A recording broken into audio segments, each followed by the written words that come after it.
वो खूंखार है, वो दुश्मन को चुन चुन कर मारते हैं, फिर चाहे वो धरती के किसी भी कोने में क्यों ना छुपे हो।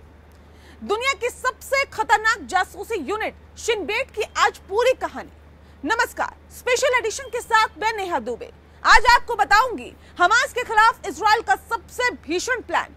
शिन बेट ने पूरा चक्रव्यूह तैयार कर लिया है और यकीन मानिए, चाहे हमास के हत्यारे कहीं भी क्यों ना छिपे हो, शिन बेट के ये सूरमा उनका कर देंगे पूरी तरह से काम तमाम।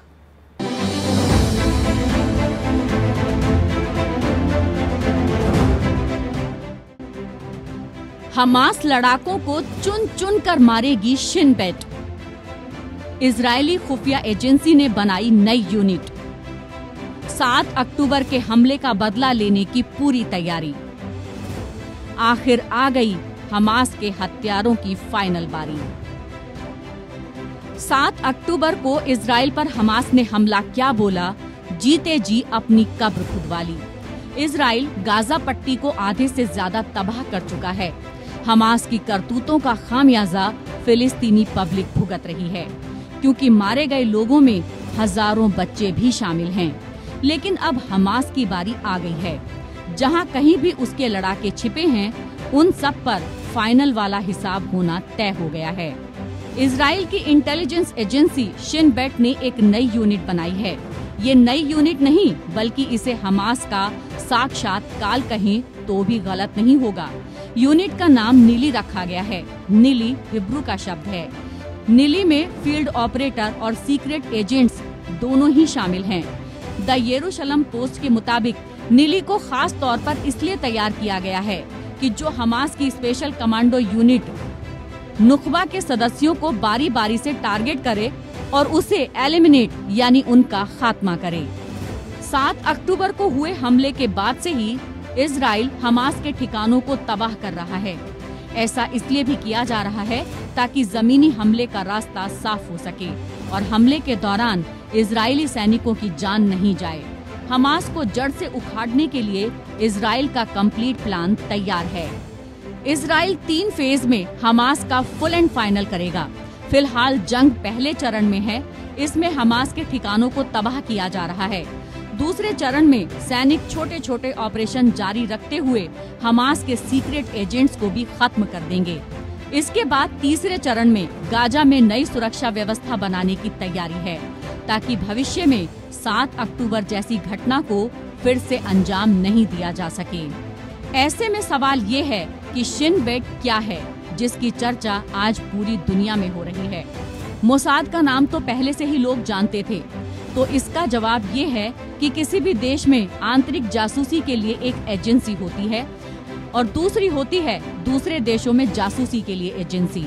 इजराइल के मामले में मोसाद दूसरे देशों में जासूसी नेटवर्क संभालती है, ताकि धरती पर इजराइल के खिलाफ जहां कहीं भी गतिविधियां हों, उन पर नजर रखी जा सके और जरूरत पड़ने पर ऐसी ताकतों का खात्मा कर सकें। लेकिन देश में आंतरिक सुरक्षा मामलों की जिम्मेदारी शिन बेट संभालती है। शिन बेट इजराइल की आंतरिक इंटेलिजेंस एजेंसी है। ये दुनिया की सबसे शानदार खुफिया एजेंसी में शुमार मोसाद की तरह ही है।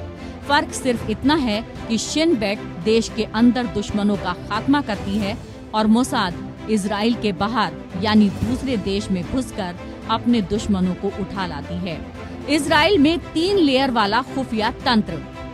दूसरे देश में जासूसी के लिए मोसाद, इजराइल के अंदर काम करने वाली एजेंसी शिन बेट और सेना के लिए जासूसी करने वाली एजेंसी अमन। इन तीनों एजेंसियों के अंदर भी कोई छोटी मोटी एजेंसियां ह्यूमन इंटेलिजेंस टीम यानी HUMINT, satellite intelligence team GEOINT, signal intelligence team यानी SIGINT, measurement and signature intelligence यानी मेसिंट। शिन बेट की नई किलर यूनिट तैयार करने के पीछे वजह 7 अक्टूबर का हमास का हमला है। तब हमास के घातक कमांडो दस्ते नुखबा यूनिट के लड़ाकों ने इजराइल के 1400 लोगों की हत्या कर दी थी। हमास ने दावा किया था कि उसने 7 अक्टूबर को इजराइल पर 5000 रॉकेट दागे थे, जिसमें 1400 से ज्यादा इजरायलियों की मौत हुई। 5000 से ज्यादा लोग घायल हुए। हमास के जो लड़ाके इजराइल में घुसे थे और अलग अलग किबुत्ज पर हमला बोला था, वो दरअसल नुकबा यूनिट के कमांडो थे, जिन्होंने इजराइल में घुसपैठ की थी। इस हमले में कई गांवों और मिलिट्री पोस्ट को निशाना बनाया गया था। कई लोगों की हत्याएं की गई थी।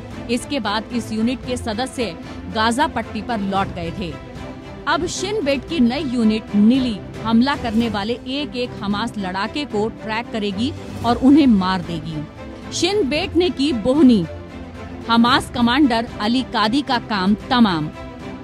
शिन बेट के किलर स्क्वाड के तैयार होने से पहले ही 14 तारीख को एक बड़ी कामयाबी मिली, जब शिन बेट ने 7 अक्टूबर को इजराइल पर हुए हमले को लीड करने वाले कमांडर को मार गिराया था। हमास के इस कमांडर का नाम अली कादी था। अली कादी को मारने का काम इजराइल की इंटरनल इंटेलिजेंस एजेंसी शिन बेत ने किया था। इसके बाद किबुत्ज निरिम और किबुत्ज नीर ओज ने हमला करने वाला कमांडर और हमास का एयरफोर्स हेड मुराद अबू मुराद भी इजरायली हमले में मारा गया। डिफेंस और इंटेलिजेंस के मामले में इजराइल, अमेरिका और चीन जैसे देशों को टक्कर देता है। हालांकि 7 अक्टूबर को जब हमास ने इजराइल को छलनी किया तो ये भी एंगल सामने आया कि इजराइल आखिर कैसे खतरे को भांपने में गलती कर गया। एक साथ 6 अरब देशों को जंग के मैदान में मात देने वाला इजराइल, यहूदियों के नरसंहार के जिम्मेदार अडोल्फ आई कैमन को अर्जेंटीना से अगवा कर लाने वाला इजराइल आखिर 7 अक्टूबर 2023 की सुबह अपने देश पर होने वाले इतने बड़े हमले को कैसे नहीं भांप पाया। दुनिया की टॉप इंटेलिजेंस एजेंसी से कहां और कैसे चूक हुई, ये भी लगातार इजराइल दूसरे देशों में बहस का मुद्दा बना हुआ है। जाहिर है इजराइल में भी इस पर खुलकर कोई कुछ नहीं बोल रहा, क्योंकि दबी जुबान में चर्चा यही है कि मोसाद, शिन बेट, अमन इस गलत फहमी के शिकार हो गए थे कि हमास अब कमजोर पड़ चुका है और ईरान, जो हमास का सबसे बड़ा समर्थक है, वो चुपचाप बैठा है। दरअसल साल 2020 में इजराइल और 2 अरब देशों के बीच समझौता हुआ था। इसके तहत फिलिस्तीन के समर्थक रहे यूएई और बहरीन ने इजराइल से रिश्ते सुधारने की शुरुआत की थी। इसके लिए अमेरिका ने मध्यस्थता कराई थी, जिसे अब्राहम एकॉर्ड के नाम से जानते हैं। तब ये माना गया कि और भी अरब देश इस समझौते में शामिल होंगे। इसका नतीजा ये हुआ कि मोसाद और इजराइल के बाकी खुफिया एजेंसियां ये मान बैठी कि अब हमास के समर्थक कम हैं, लिहाजा हमास का खतरा छंटने लगा है। लेकिन हमास हो या शिन बेट, ये गलती पूरे इजराइल को महंगी पड़ी। अब इसी गलती को सुधारते हुए इजराइल ने जिस किलर स्क्वाड को तैयार किया है, वो मिशन पर जुट गया है। हमास की अब खैर नहीं है। इसके कमांडर और लड़ाके चाहे धरती पर जहां भी छिपे, उन्हें कुत्ते की मौत मारेगा इजराइल। स्पेशल एडिशन में वक्त एक ब्रेक का है। ब्रेक के बाद देखेंगे चुनाव के चौपाल से महाकाल की नगरी में पहुंच गई एपीएन न्यूज की टीम और जाना क्या है चुनाव का मिजाज।